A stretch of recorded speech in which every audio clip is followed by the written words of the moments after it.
नमस्कार दोस्तों, मैं हूं दिनेश किवरा। बहुत बहुत स्वागत है आपका चक्षुदर्शी के इस कार्यक्रम के अंदर। दोस्तों, ईरान की मिसाइल बनाने की तैयारियों को एक किस्म से कहा जाए तो एक और नया पुश मिला है। पुश मिला चीन की ओर से। दो बड़े जहाज कंटेनर के अंदर सोडियम परक्लोरेट को लेकर आ रहे हैं। आज 17 तारीख है। 16 तारीख की रात को या 17 की सुबह एक जहाज शाब्दिस चबाहार पोर्ट पहुंच जाएगा और दूसरा जहाज है बार्जिन जो 20 तारीख को बंदर अब्बास पहुंचेगा। ये दोनों जहाज ईरान के हैं, Islamic Republic of Iran shipping lines, और इन पे ईरानियन फ्लैग है। ये दोनों जहाज चाइना के गावलान पोर्ट से चले थे मार्च महीने की शुरुआती फर्स्ट वीक में, और उसके बाद ये इंडोनेशिया होते हुए ये सीधे यहां पर आए हैं। अब चबाहार पोर्ट पर पहला आया है। जब तक मेरा ये न्यूज आपके पास आ रहा है तो अब तक शायद वो जहाज पहुंच गया होगा, लेकिन इसमें कुछ संशय हैं मेरे मन में जो मैं आपके सामने पेश करना चाहूंगा। बहुत सारी सैटेलाइट इमेजरी पिक्चर्स जो इसके अंदर हैं और जो एनालिस्ट हैं वही बताते हैं कि ये शिप जो है सोडियम परक्लोरेट लेकर जा रहा है।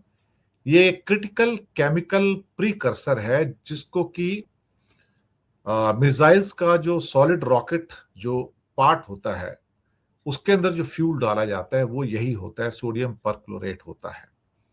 और ये दो बड़े जहाज इस टाइम यहां पर पहुंच रहे हैं। 2025 में भी दो ऐसे जहाज आए थे और उनसे फिर सैकड़ों मिसाइल्स जो हैं वो ईरान ने बना ली थी, जो उसका एक मेन एक्चुअली देखा जाए तो स्टे भी है। तो चबाहार की जो डेट है वो 16 और 17 की है पहुंचने की, और मार्च 20 की बंदर अब्बास पर पहुंचने की डेट है बार्जिन की दूसरे शिप की।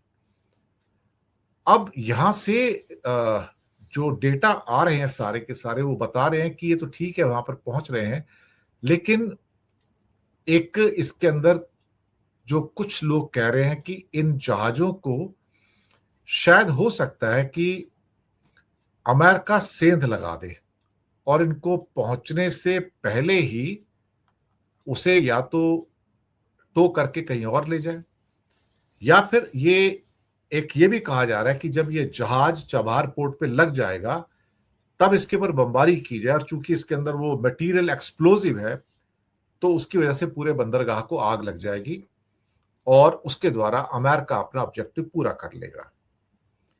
ये पॉसिबिलिटी है यहां पर कि उस जहाज पर अटैक किया जा सकता है। हालांकि ये एक सिविलियन शिप है। ये जो शिप है एक सिविलियन शिप है, और सिर्फ इस डाउट के आधार पर कि कंटेनर के अंदर सोडियम परक्लोरेट है और उसको हिट कर दिया जाए और हो सकता है उसमें कुछ और भी सामान हो, तो ये उचित नहीं होगा। तो उस मामले में एक सिविलियन शिप के ऊपर जो कि कंटेनर कैरियर है उसको हिट करना वो भी अमेरिका के खिलाफ जा सकता है, क्योंकि ये ठीक है जंग के मैदान में जब आप हिट करेंगे वो कहेंगे ठीक है अगर हिट जहाज पे चला गया तो हम क्या कर सकते हैं, लेकिन उसके कॉन्सिक्वेंसेस हैं और उसके कॉन्सिक्वेंसेस बड़े क्लियर हैं कि चाइना को पता है कि वो उसकी मदद कर रहा है, और वॉर टाइम के अंदर अगर चाइना ये सामग्री या बारूद सप्लाई कर रहा है पूरा का पूरा, तो ये एक पहला बड़ा साइन है कि चीन का इस वॉर में पार्टिसिपेशन धीरे धीरे बढ़ता चला जा रहा है। इलेक्ट्रॉनिक वॉरफेयर के अंदर तो हमने बताया था कि कैसे 3 फाइटर जेट गिराए गए थे। हमने ये भी बताया था कि कैसे इलेक्ट्रॉनिक वॉरफेयर के अंदर पिन पॉइंटेड एक्यूरेसी के साथ जो बाइडू का नेटवर्क्स है वो ईरान की मदद कर रहे हैं नेविगेशन के अंदर। लेकिन यहां पर जो गोला बारूद आ रहा है इसके अंदर, उसको लेके प्रश्न बहुत सारे हैं कि क्या अमेरिका गुस्से में आकर या फिर अपनी सेंसेस को लूज करके और ये कह के कि इस कंटेनर कैरियर के अंदर जो कि सिविलियन ये मिलिट्री एयरक्राफ्ट नहीं है जिसको वो कोई भी मिसाइल से गिरा देगा, तो ये सिविलियन है जिसके अंदर बहुत सारे कंटेनर है। हो सकता है कुछ कंटेनर में नॉर्मल जनरल लाइफ का सामान भी हो और कुछ के अंदर हो सकता है सोडियम परक्लोरेट भी हो, ये बात कही जा रही है। लेकिन चाइना के शिप बहुत आराम से आ रहे हैं और बहुत आराम से जा रहे हैं। यहाँ पर मसला और थोड़ा उलझ जाता था अगर इसके ऊपर एक चाइनीज फ्लैग होता था इस शिप के ऊपर, तब हो सकता है अमेरिका के लिए थोड़ा चाइनीज फ्लैग वाले शिप को अटैक करना मुश्किल हो जाता था। लेकिन चूंकि अब ईरानियन फ्लैग लगा हुआ है तो उसके ऊपर एक किस्म से अमेरिका के लिए भी एक्शन लेना थोड़ा आसान हो जाता है। तो हम भी एक्चुअली इसका आज इंतजार करेंगे। आज 17 तारीख है कि क्या ये शिप, पहला शिप जो है शाबदीस जो है वो ठीक ठाक पहुंच रहा है और इसमें जो बारूद की नई खेप आ रही है सोडियम परक्लोरेट की जो कई कंटेनर्स में है, वो क्या सही सलामत ईरान में पहुंच पा रही है जहां तक उसको पहुंचना है मिसाइल बनाने के लिए। तो ये बहुत सारे प्रश्न हैं, लेकिन हाँ, ये बड़ा एक इंटरेस्टिंग केस है और मुझे लगा कि इस केस को आप तक पहुंचाना भी आवश्यक था और हमने अपने इस एपिसोड के द्वारा इसे आप तक पहुंचाया कि देखते हैं क्या होता है कि शाबदिस और बार्जिन दो जो शिप हैं, क्या वो सुरक्षित ईरान के तटों पर पहुंच पाएंगे।